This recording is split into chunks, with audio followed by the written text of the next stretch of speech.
Bonjour à tous!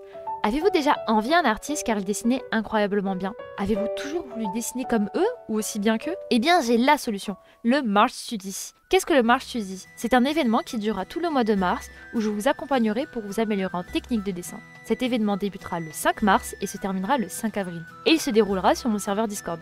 Après le succès qu'a eu le STA, il était donc temps de refaire un événement de la même trempe. J'ai donc décidé de l'appeler le Mars Study. Tout le monde pourra y participer et bien évidemment, ce sera un événement plus libre que le STA. Petit disclaimer avant de débuter cette vidéo, durant cette vidéo, je vais souvent mentionner l'ancien événement que j'ai fait. Mais pas d'inquiétude, cela ne va pas impacter la compréhension de ma vidéo. Si vous vous demandez ce que j'ai fait durant mon ancien événement, je vous conseille de regarder cette vidéo où j'en fais l'annonce. Donc, après s'être entraîné avec les fondamentaux via le STA, il serait temps d'apprendre la technique de dessin. Et pour cela, le meilleur moyen de le faire, c'est via les studies. Alors déjà, qu'est-ce qu'une studie? Les studies sont des études d'un thème, d'un artiste ou d'un objet que nous allons faire pour comprendre comment l'artiste à dessiner de telle manière cet objet ou ce personnage, ou bien même comment tel objet marche dans la vraie vie. Donc ça, ce sera avec les studies du réel.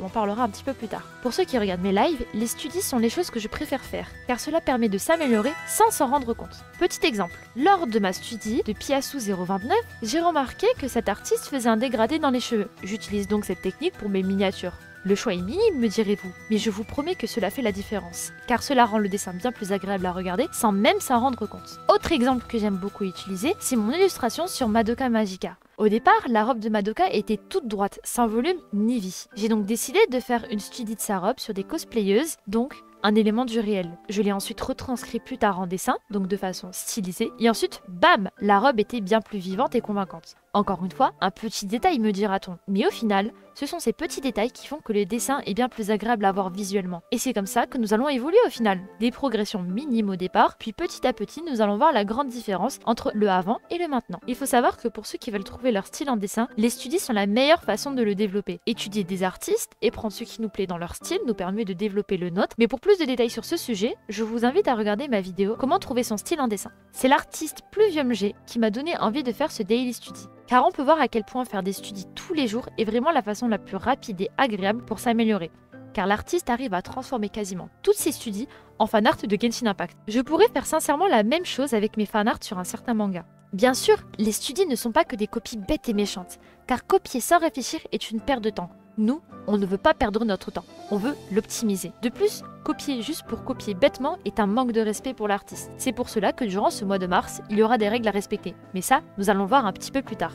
Évidemment, on ne fera pas seulement des studies d'artistes, mais aussi de réalisme, car il ne faut pas oublier que l'art s'inspire de la réalité, et si nous restons bloqués dans un monde déjà étudié par quelqu'un, nous n'allons pas avancer correctement. Se contenter de copier ou étudier d'autres artistes sans connaître ses fondamentaux, c'est comme manger de la nourriture déjà mâchée. Ce n'est pas bon, car ces artistes-là connaissent leurs fondamentaux, ils les ont eux-mêmes retravaillés à leur sauce avec leur interprétation, et c'est de là où découle leur style de dessin. Je vais maintenant vous montrer les règles qu'il y aura à respecter durant le Mars Study. En premier lieu, il faudra faire un minimum une studie par jour. Même si elle dure 20 minutes, c'est mieux que zéro. Il faudra donc ensuite sourcer les artistes que l'on copie et analyse, s'entraider bien évidemment. Il faut aussi avoir au minimum 3 artistes différents à étudier, car n'étudier qu'un seul artiste est à perte. Vous ne serez qu'une pâle copie et un plagieur de l'artiste. En gros, vous ne serez pas heureux sur le long terme, puisque vous n'aurez qu'une seule référence artistique. Et pour terminer, il ne faut pas avoir non plus trop d'artistes à étudier, car vous allez vous perdre, être frustré et surtout être inconsistant en termes de progression. Je vous conseille donc d'avoir au maximum 5 artistes à étudier. Comparé au STA, vous serez bien plus libre au niveau des choix des références car vous serez plus en autonomie. Mais, car il y a un mais, il y aura quand même un gros devoir final et un planning que j'ai fait. Pour ceux qui arrivent à tenir durant tout le mois de mars, c'est avec un grand plaisir que je les corrigerai. Ne vous détrompez pas, car le Mars Study sera tout autant intensif que le STA. Nous aurons donc moins d'informations différentes à traiter. Certes, mais il y aura quand même pas mal de choses. Donc je vous conseille de ne pas prendre cet événement à la légère.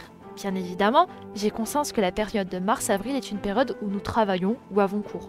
Étant moi-même étudiante, je sais très bien de quoi je parle. Petit conseil avant de finir cette vidéo sur le Mars Study. Si vous ne savez pas comment vous organiser durant vos studies, je vous conseille une limite de temps. Par exemple, pour un petit dessin, je vous conseille 5 minutes d'analyse et ensuite 10-15 minutes de study. N'hésitez pas à refaire 2 ou 3 fois la même studie.